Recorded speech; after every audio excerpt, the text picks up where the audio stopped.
তো আজি আমাৰ কিমান নম্বৰ কুৱেশ্যন আছিলে 35 তো 35 কুৱেশ্যনত তুমি যদি চোৱা কি দেখিবা sin a কিমান কৈছে cos 33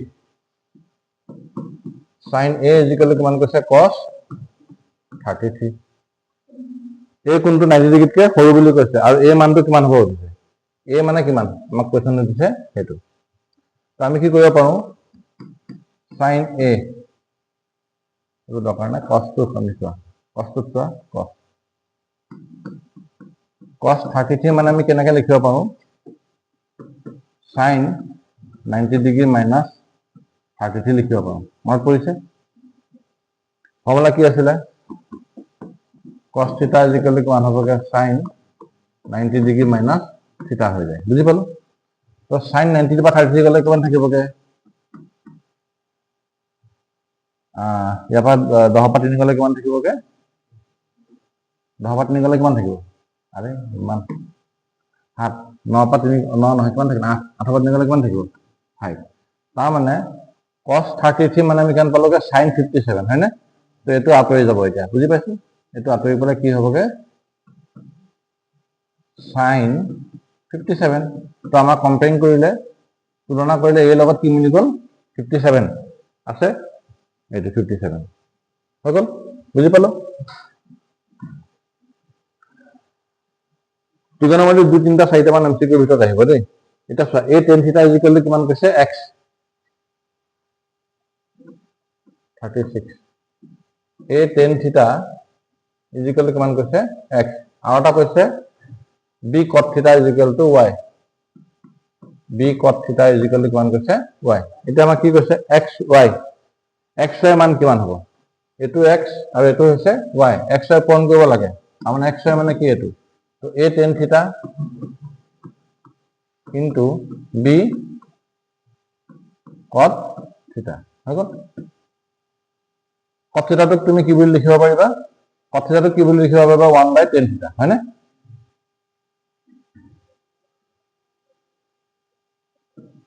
cot theta টো আমি কি বুলি লিখিম 1/tan theta জায়গাটা কৰিছে বুজিব সুবিধা হ'ব tan theta কটা কাটি গল a into b কিমান হ'বগে ab আছে অপশন ডি এটা বুজি পালো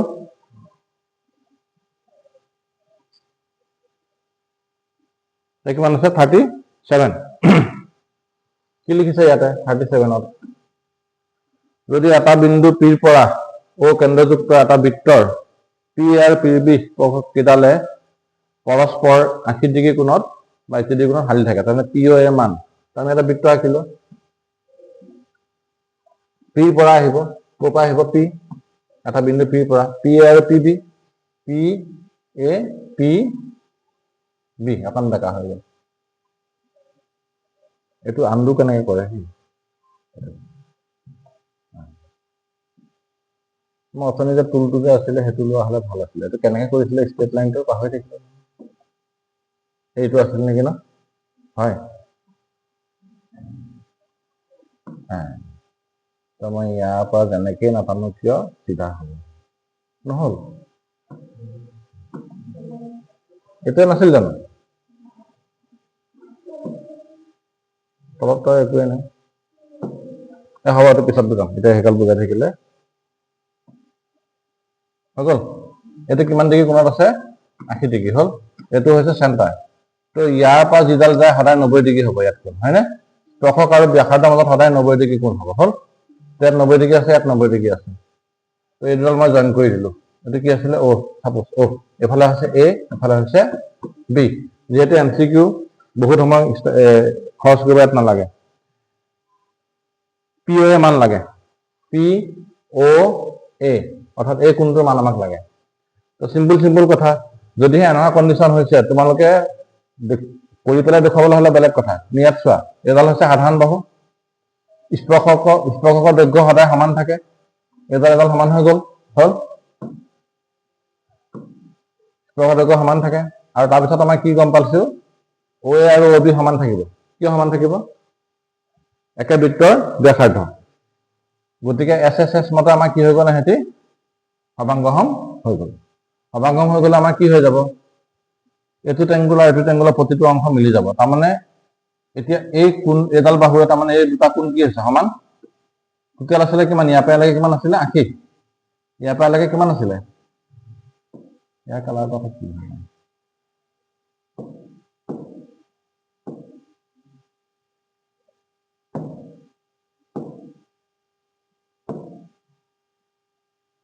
ঠিক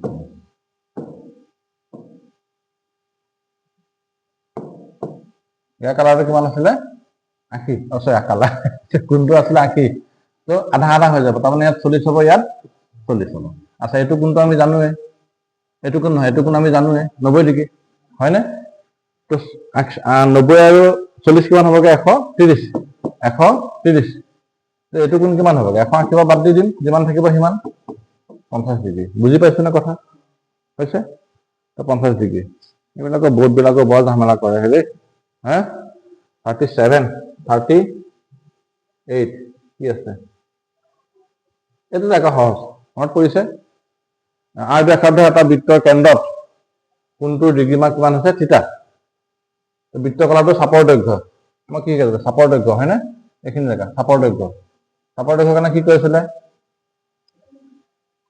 থিতা বাই 360 ইনটু 2 পাই r হয় কোনটো কিমান হৈছে থিতা ডিগ্ৰী গতিকে আমাৰ এইটো ফৰ্মুলা এটা ফৰ্মুলাটো আছে না প্ৰথমতে চাই লোৱা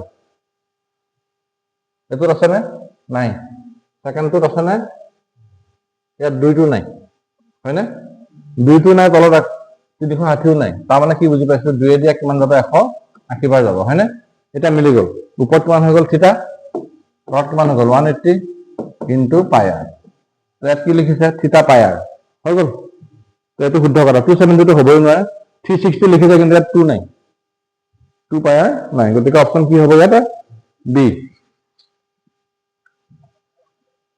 39 বৃত্তৰ ভিতৰত এটা বিন্দু মই টানিব পৰা স্পৰ্শৰ সংখ্যা হ'ল আচ্ছা এটা এটা বৃত্ত আছিলে বৃত্তৰ ভিতৰত মই স্পৰ্শক টানিব পাৰিম নেকি সম্ভৱেই নহয় স্পৰ্শক ক'ত থাকিব লাগিব স্পৰ্শকে বৃত্তৰ যিকোনো এটা বিন্দুহে স্পৰ্শ কৰিব পাৰিব যদি ভিতৰত থাকিবলৈ হয়তো দুটা প্ৰতি সময়ত দুটা বিন্দু স্পৰ্শ কৰিব বুজি পাইছো সেইকাৰণে স্পৰ্শকৰ সংখ্যা কি হ'ব আলুগুটি মানে শূন্য হৈছে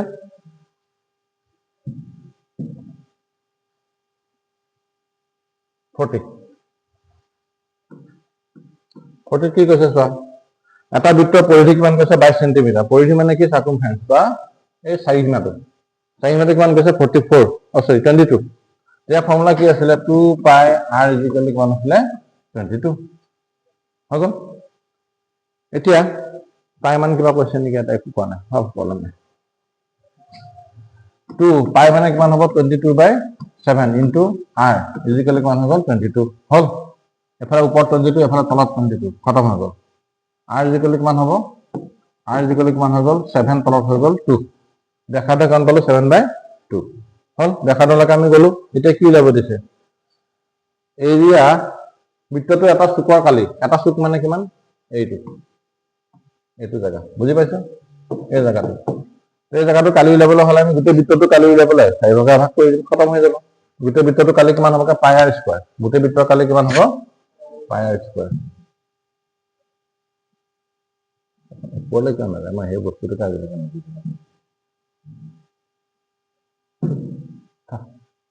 বৃত্তৰ কালি কিমান হ'ব পাই r স্কয়াৰ পাই মানে আমি কিমান ধৰিলো 22/7 ইনটু r মানে কিমান আছিল এতিয়া 7/2 7/2 ইনটু কিমান হৈ গ'ল 7/2 কিয় দুটা আছে তো 2 দি 22 কিমান যাব 11 পৰা যাব 7 দি 7 গ'ল 11 পৰা 7 কিমান হৈ গ'ল 77 তলত কিমান হৈ গ'ল 2 77 তলত 2 এতিয়া কিমান কৰিব লাগে 4 ভাগৰ 1 ভাগ তো 4 ভাগৰ 1 ভাগ মানে কি হৈছে 1/4 হৈ যাব বা 4 দি হৰণ কৰিম কথা একেটাই 4 দিন কিমান হৈ গ'ল 8 ওপৰত 77 হৈ গ'ল তলে তলে কিমান হ'ব 4 দুগুণ 8 77/8 আছে অপচন সি বুজি পালো এইটো বুজি পাইছো না নুবুজিলে আকৌ চাই ল'ব আৰু কথা ইমানে হয় নহয় এতিয়াতো দিগদাৰ নাই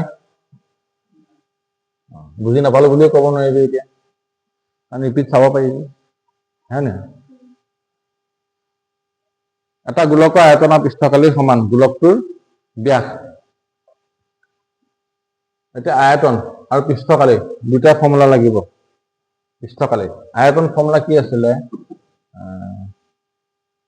পাই আৰ কিউব আছিল নেকি? পাই আৰ কিউব মই পাহৰিছো। আৰু সাৰফেস এৰিয়া ফৰ্মুলা কি আছিলে? 4 পাই আৰ স্কয়াৰ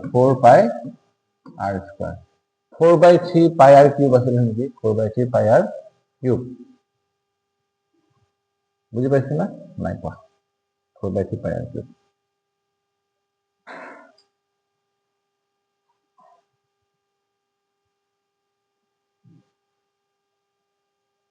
বাৰু হ'ব। এতিয়া হেন দুটা কি হৈ গ'ল? সমান। তাৰমানে 4/3 পাই R cube is equal to 4 পাই আৰ স্কয়াৰ। যিহেতু কি কৈছে? আয়তন আৰু পৃষ্ঠকালি সমান। আচ্ছা, এফালে যেতিয়া ওপৰত থাকে মানে পাইটো ইয়ালৈ ক'লৈ আহিব? তললৈ আহি যাব ন? কটাকটি যাব। গতিকে আমি ইয়াত এনেকে কাটি দিব পাৰোঁ। 4টো ওপৰত আছে, এইটো ওপৰত আছে, কাটাকাটি কৰিছিলোঁ। হৈ গ'ল? ইয়াতে আৰ কিউব কেইটা আছিল? দুটা এতিয়া ইয়াত গুচি গ'ল। কেইটা থাকি গ'ল? এটা। 3টো তলত আছে, কোনফালে যাব? এফালে যাব। আৰ ইকুৱেল কিমান হৈ গ'ল? 3। আৰ ইকুৱেল কিমান হৈ গ'ল? 3। আৰ ইকুৱেল 3 হ'লে কি হৈছে? আমাক ব্যাস সুধিছে। ব্যাস কি হ'ব? ব্যাসাৰ্ধ তাৰ দুগুণ। ব্যাস কিমান হ'বগে? ব্যাসাৰ্ধৰ দুগুণ। তাৰমানে কিমান হ'বগে? 6 আছে। এইটো 6 বি হৈ গ'ল।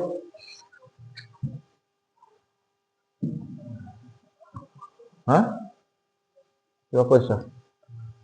একে ব্যাসাৰ্ধ একে উচ্চতাযুক্ত এটা শংকু আৰু এটা চুঙাৰ আয়তনৰ অনুপাত। কি কৈছে? একটা চুঙা, এই যে তহঁতি জুই খুৱাও সেইটো চুঙা, আৰু এটা শংকুটো ইমানেই হ'ব এনেকুৱা। কাৰণ ব্যাসাৰ্ধ সিহঁতৰ সমান। ব্যাসাৰ্ধ কি? সমান। আৰু উচ্চতাটো এইচটো কি আছে? সমান। হ'ল? আয়তনৰ অনুপাত। ইয়াৰ আয়তন কি? ইয়াৰ আয়তন হ'ব পাই আৰ স্কয়াৰ এইচ। তলৰ গোলটো পাই আৰ স্কয়াৰ, উচ্চতা কিমান আছিলে? এইচ। শংকুৰ আয়তন কিমান আছিলে? শংকুৰ আছিলে 1/3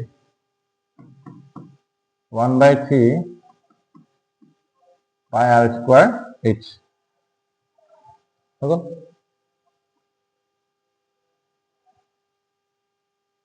কি কৈছে?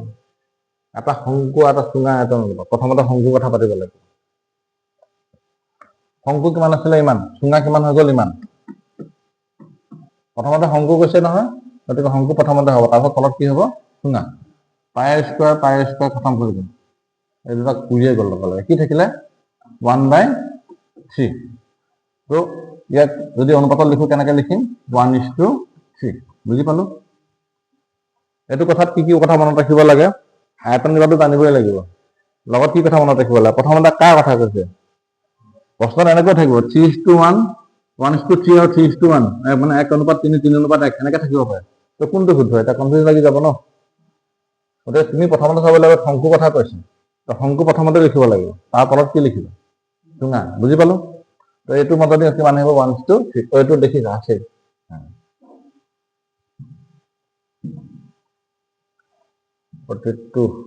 সমস্যা বেছি নেকি ন? 43 মধ্যমা বহুলকৰ পাৰ্থক্য। মধ্যমা পাৰ্থক্য। মধ্যমা বহুলকৰ পাৰ্থক্য দিয়া আছে। মাধ্য আৰু মধ্যমাৰ পাৰ্থক্য কি হ'ব? ইয়াত এটা ফৰ্মুলা আছিলে, পাহৰি গৈছো মই। কিতাপ আছে চাওঁ।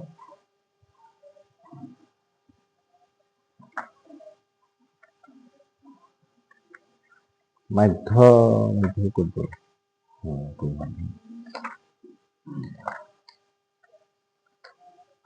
লাষ্টত এটা ফৰ্মুলা আছিলে, ক'ত গৈছিল? কিতাপত পজ কৰি লওঁ। তো ইয়াৰ ফৰ্মুলাটো কি আছিলে? তিনিটা মধ্যমা সমান এটা বহুলক হ'ব, আৰু আখৰ দেখিছনে? ইয়াত লিখিবলৈ বৰ দিগদাৰ। 2 কি হ'ব? মাধ্য। হৈছে? মধ্যমা আৰু বহুলকৰ পাৰ্থক্য। মধ্যমা আৰু বহুলকৰ পাৰ্থক্য কিমান? 24।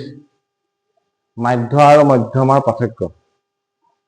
মাধ্য আৰু মধ্যমাৰ পাৰ্থক্য কৰিব লাগিব। মধ্যমা বহুলকৰ পাৰ্থক্য। মাধ্য আৰু মধ্যমা।